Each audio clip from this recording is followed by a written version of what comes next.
पैरों के दर्द के लिए पैरों में रस्सी बांधना, पैर पटकना, मुक्के मारना बंद करिए। अगर कुछ करना ही है तो एक्यूप्रेशर के पॉइंट लगाइए, जिससे ये समस्या आपकी हमेशा के लिए समाप्त हो जाएगी।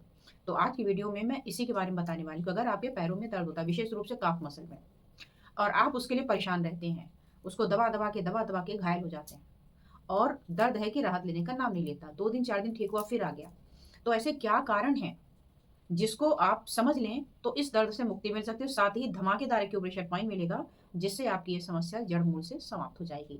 अगर आपने सही सही कारण का अंदाजा लगाकर पॉइंट सही सही लगा लिए तो आप इस वीडियो को पूरा लास्ट तक देखिएगा, ताकि आपको सारी जानकारी एक ही जगह पर मिल जाए और आप उसका लाभ उठा सकें।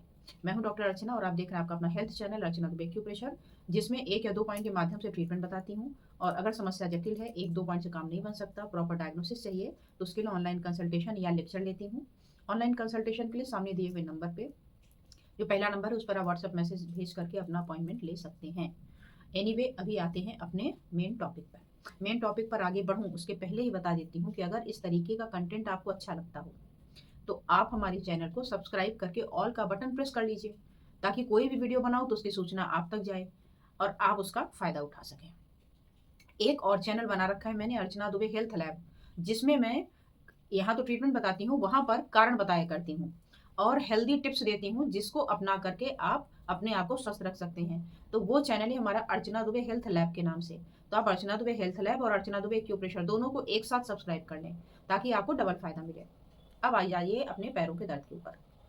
छोटा बच्चा हो या बड़ा हो, बुजुर्ग हो, मेल हो, फीमेल हो, कभी न कभी उसने पैर के दर्द को जरूर अनुभव किया होगा और छटपटा जाता है, परेशान हो जाता है। कुछ लोगों को तो ये समस्या कभी कभार होती है, कुछ लोगों को आए दिन होती, फ्रिक्वेंटली होती है।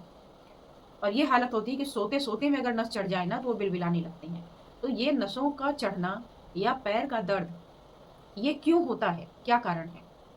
आप सपोज करिए आपके घर में चोरी हो गई, छोटी मोटी चोरी, बड़ी चोरी नहीं कराऊंगी, छोटी चोरी, और आपके घर में 4 लोग हैं, तो ये शक की सुई किस पर जाएगी? ऑब्वियस सी बात है, 4 पे।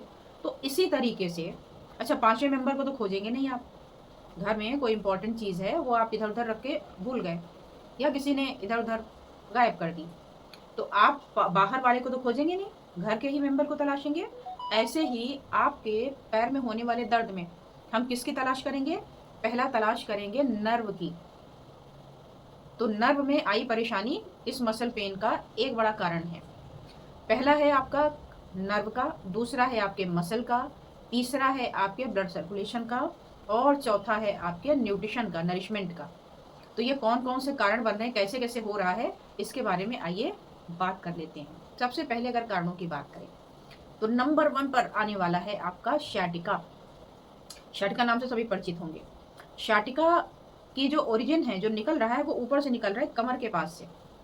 लेकिन अगर ये नर्व प्रेस हो जाए, कहीं कंप्रेस हो जाए, चिकोटी काट ले, दब जाए कस के, तो ये जो नर्व है जो कि पूरा पैरों तक जा रही है, तो इसकी वजह से कभी कभी काफ मसल में पेन आता है। और आप समझते हैं कि शाटिका के दर्द में तो पूरा पैर होना चाहिए, लेकिन अगर काफ मसल में ही है तो आप इससे कंफ्यूज कर जाते हैं। तो पहला आपका काफ मसल का पेन का रीजन है शाटिका।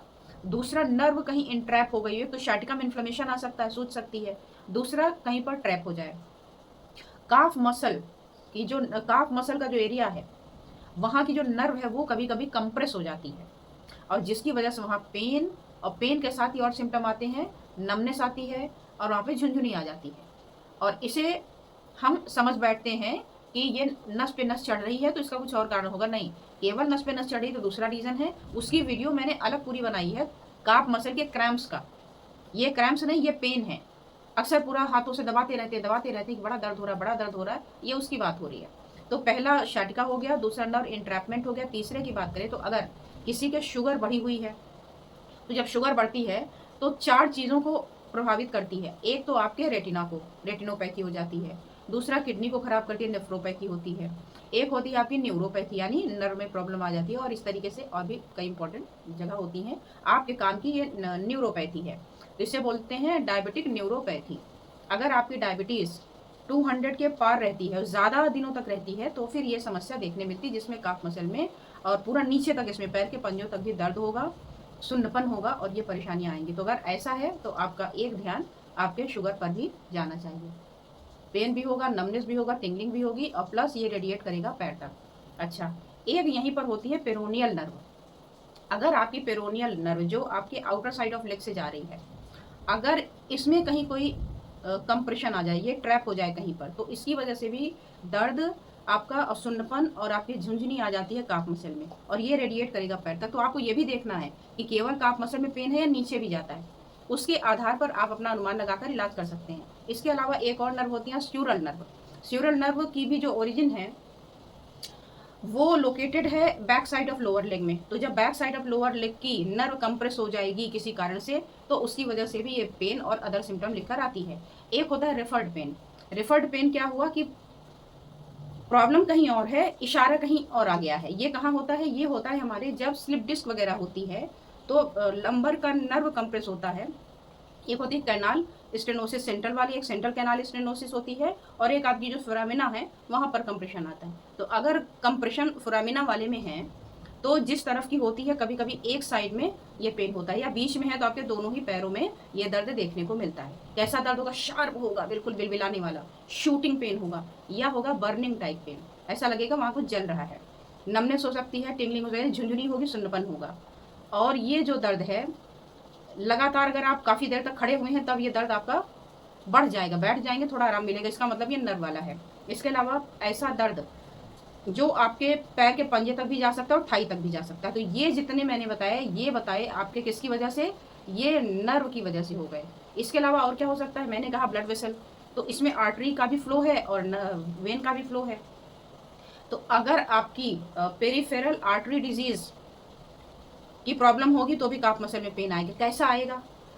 ये आपके क्यों होता है? आर्टरी में अगर कोई प्रॉब्लम आ गई, यानी ब्लड फ्लो आपका रिड्यूस है, अच्छे से नहीं फ्लो हो रहा है, तो ये कॉज करेगा काफ मसल में पेन। स्पेशली कब? जब आप एक्सरसाइज करेंगे। एक्सरसाइज के दौरान ब्लड फ्लो बढ़ता है आपका, और ब्लड फ्लो किसी कारणवश यहाँ पर हो नहीं पा रहा है, तो जब आप एक्सरसाइज करेंगे तब बढ़ जाएगा, और बैठ जाएंगे तो आराम मिल जाएगा। साथ में पैर में सूजन भी हो सकती है। इसके अलावा वहाँ पर वेन है तो डीप वेन थ्रोम्बोसिस हो सकता है। डीप वेन थ्रोम्बोसिस का मतलब हो गया कि कोई ऐसा ब्लड क्लॉट जो आपके डीप लेवल पे जाके कहीं क्लॉट कर गया है, तो उसकी वजह से भी सीवियर पेन, स्वेलिंग और रेडनेस आ सकती है। अब अगर मसल की बात करें तो मसल कॉन्ट्रैक्ट करने के लिए कैल्शियम चाहिए, और मसल के लिए प्रोटीन भी चाहिए। तो अगर मसल में आपके प्रोटीन कम है, कैल्शियम कम है, तो इस तरीके का आएगा।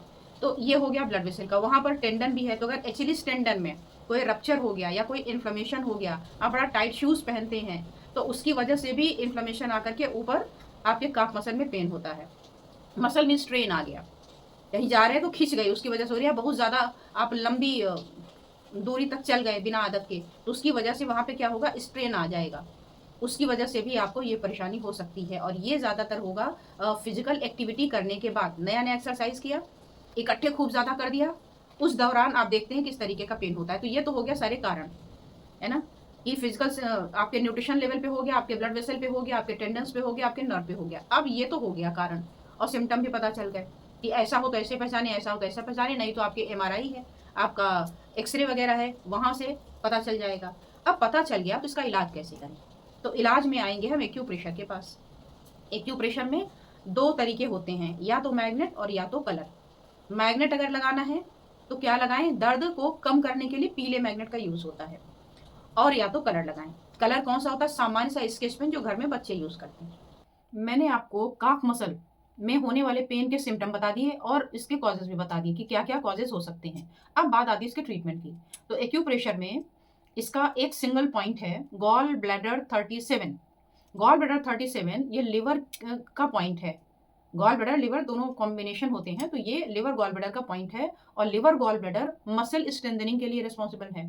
तो जब आप गॉल ब्लैडर 37 पर ट्रीटमेंट करेंगे, ट्रीटमेंट में क्या करेंगे? या तो आप लगाएंगे सिंपल स्केच पेन उठा करके, और अगर ये बहुत इफेक्टिव ना हो तो फिर दूसरा मैग्नेट के करेंगे। कैसे करेंगे वो मैं आपको बताती हूँ। लेकिन इसको लगाने से होगा क्या? तो जो मसल्स आपकी टाइट हो गई हैं, प्रॉपर वर्क नहीं कर पा रही हैं, जब आप इन पॉइंट को लगाएंगे तो रिलैक्स हो जाएंगी, और रिलैक्स होने के साथ ही अपना काम अच्छे से करने लगेंगी, और आपका जो दर्द हो रहा है वो ठीक हो जाएगा। तो आपको गॉल ब्लैडर 37 पर अगर कलर लगाना हो तो ये ब्लैक कलर इजिली अवेलेबल होता है मार्केट में। घर में बच्चे हैं तो वहाँ मिल जाता है ब्लैक कलर, और सामने जो पिक्चर दिख रहा है ना, बस ऐसे ही लगा देना है। प्रॉपर देखिए लाइन वगैरह ड्रॉ करके इसलिए बता दिया गया ताकि आप एग्जैक्ट पॉइंट लगा सकें। और अगर मैग्नेट की बात की जाए तो इस तरीके के मैग्नेट होते हैं।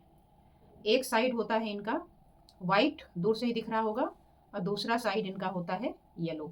ये तो थोड़े बड़े हैं, लगाने वाले थोड़े से और छोटे होते हैं। इनको ऐसे टेप लेते हैं और टेप में चिपका लेते हैं। अब ये देखिए मैंने चिपका दिया। ये साइड कैसा दिख रहा है आपको? येलो।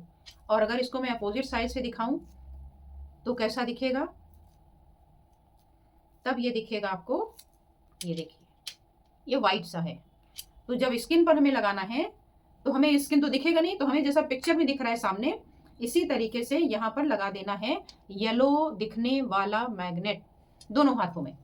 तो इससे आपको रिलैक्स हो जाएगा। कुछ लोगों को कलर कंफर्टेबल लगेगा, कुछ को मैग्नेट लगेगा, तो जिसको जो सुविधा हो वो लगा सकता है। मैग्नेट थोड़ा ज्यादा इफेक्टिव होता है।